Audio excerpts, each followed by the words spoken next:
Hi there, Dr. Gary here on the road. We sell dental practices nationwide. We are dental practice brokers. We've been doing this for 14 years, and I was a dentist for 25 years. Today's topic is, why did the dental practice closing get delayed 39 days? What happened? We'll get into that. As you know, we have been doing this for 14 years. We have 10 employees. We're in 22 states and growing. So feel free to give us a call. Our phone number is 201-663-0935. And our email address is website dentalpracticeguide.com or nationwidedentalpracticebrokers.com. So you can always reach us there. Everything you're hearing today is for entertainment purposes only. But give us a call at 201-663-0935. So what's today's and we have an interesting topic to talk about today. Why a closing of a dental practice was delayed. The sale was delayed. But before we do that, we also want you to know, if you're the big practice thinking about selling to a DSO, please call us. Generally, we know all the DSOs. We know who the best ones are for you. We're independent of them. But generally, they pay our commission. And they also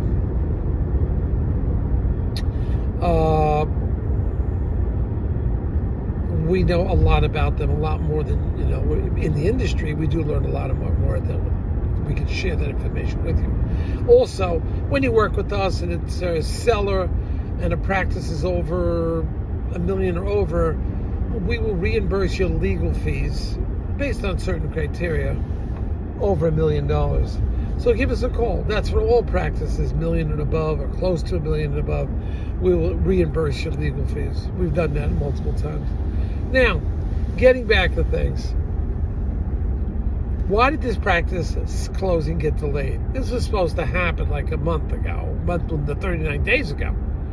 It was a comedy of errors, a series of errors. Number one, landlord didn't want to talk to anybody until the contract was completely finished. Well, there's always some give and go on the contract, because what happens, three things happen. Contract negotiation, which is usually written up by the seller attorney. Lease negotiation, which you do with the landlord.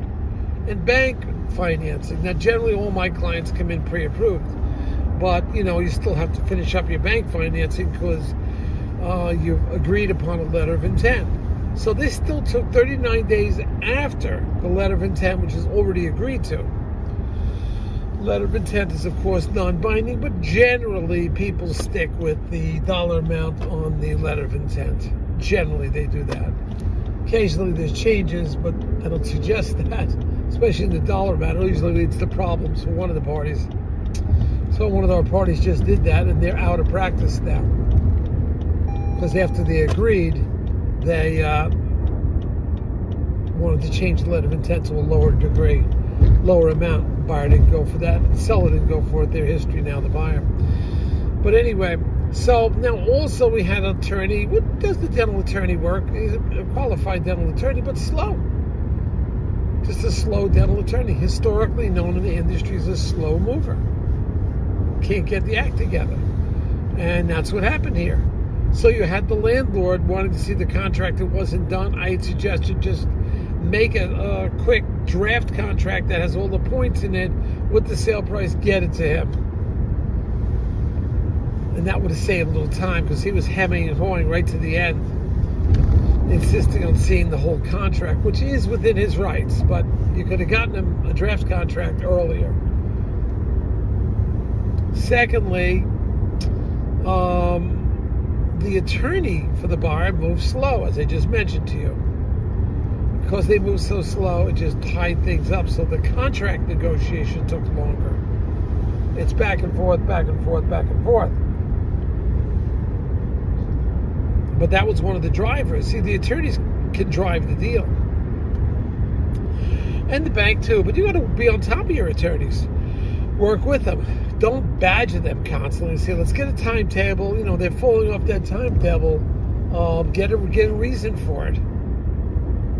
see what's going on. Why is that happening? Why isn't this thing closing? That type of thing. So this one got delayed because multiple reasons that we just explained to you over and over again. And then there was also an issue with some of the advertising. A little controversy there for 3 days. We lost time there too. But 39 days beyond the letter of intent. And we had already gone beyond letter of intent. We had gone like 3 weeks, 4 weeks beyond the letter of intent already. So now this wasn't just 39 days from the closing day. This is 39 days after this negotiations went back and forth and some changes happened, website. That's what happens. You got to be careful of this stuff. All right? So we monitor and watch this for you. If we see things going astray, we'll let you know.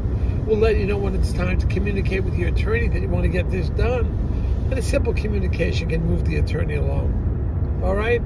So that's a summary analysis of what happened with this situation. If you like what you hear, hit the subscribe button.